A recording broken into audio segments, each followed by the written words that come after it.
அஸ்ஸலாமு அலைக்கும் வரஹ்மத்துல்லாஹி வபரகாத்துஹு. ஸோ நீங்கள் இப்போ பார்த்துட்டு இருக்கிறது ரொம்பவே அருமையான பன்னீர் புர்ஜி தாங்க. ஸோ இந்த ஃபேமஸான ரெசிபி எப்படி தான் பண்ணுறது அப்படிங்கிறத நான் இப்போ உங்களுக்கு காட்ட போகிறேன். ஸோ வாங்க பார்த்துடலாம் எப்படி பண்ணுறதுன்ட்டு. பட்டர் போட்டுக்கோங்க, கொஞ்சமாக ஆயில் ஊற்றிக்கோங்க. வெங்காயம் இந்த மாதிரி பொடி பொடியாக கட் பண்ணியிருக்கேன், அதுவுமே ஆட் பண்ணிக்கோங்க. நல்லா சாட்டே பண்ணிக்கோங்க. ஒரு லைட் ப்ரௌன் கலர் வந்தோன்னே மற்ற இன்க்ரீடியன்ஸ் வந்து நம்ம ஆட் பண்ண ஆரம்பிச்சிடலாம். கொஞ்சமாக உப்பு ஆட் பண்ணிக்கோங்க.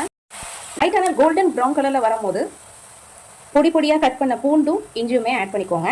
பொடி பொடியாக கட் பண்ண கேப்சிகமும் ஆட் பண்ணிக்கிறேன். ஸோ இந்த மாதிரி பொடி பொடியாக கட் பண்ண க்ரீன் சில்லியுமே ஆட் பண்ணிக்கிறேன். தக்காளியே இந்த மாதிரி பொடி பொடியாக கட் பண்ணியிருக்கேங்க. ஸோ இதுவுமே ஆட் பண்ணிக்கோங்க. நல்லா சாட்டே பண்ணிக்கோங்க. 2 மினிட்ஸ் லிட் போட்டு மூடி வச்சுக்கோங்க. வாங்க இப்போ மசாலா ஆட் பண்ணிக்கலாம். நல்ல 1 ஸ்பூன் மிளகாய் தூள் போட்டுக்கோங்க. 1 ஸ்பூன் மஞ்சள் ஆட் பண்ணிக்கோங்க. 1 ஸ்பூன் கொரியண்டர் பவுடர் போட்டுக்கோங்க. 1 ஸ்பூன் கரம் மசாலா பவுடர் போட்டுக்கோங்க. இதோடைய சீக்ரெட் மசாலா என்னன்னு பார்த்தீங்கன்னா இந்த பேசன் ஃப்ளோர் தான், இந்த கடலை மாவு. அது ஒரு 2 டேபிள் ஸ்பூன் போட்டுக்கோங்க. நல்லா சாட்டே பண்ணிக்கோங்க. கொஞ்சமாக வாட்டர் ஆட் பண்ணிக்கோங்க.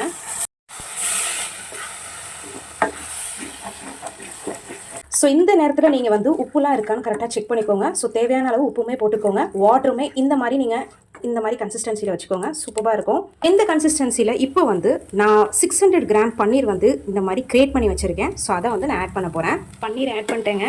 மெதுவாக நீங்கள் வந்து இந்த மாதிரி சாட்டே பண்ணிக்கோங்க. கஸ்தூரி மேத்தி ஆட் பண்ணிக்கிறேன். தேவையான அளவு க்ரீம் போட்டுக்கோங்க.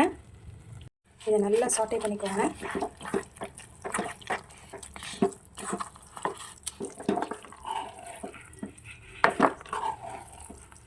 நான் இங்கே 1 பவுல் ஆஃப் மல்லி எடுத்திருக்கேங்க. ஸோ ஆட் பண்ணிக்கோங்க.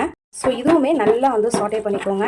அல்ஹம்துலில்லாஹ்ங்க, ரொம்ப அருமையான பன்னீர் புர்ஜி வந்து ரெடி ஆயிடுச்சுங்க. ஸோ இந்த மாதிரி நீங்களுமே உங்கள் குழந்தைங்களுக்கும் சரி வீட்டில் இருக்கிற எல்லாருக்குமே செஞ்சு கொடுத்தீங்கன்னா சூப்பராக செம்மையாக விரும்பி சாப்பிடுவாங்க.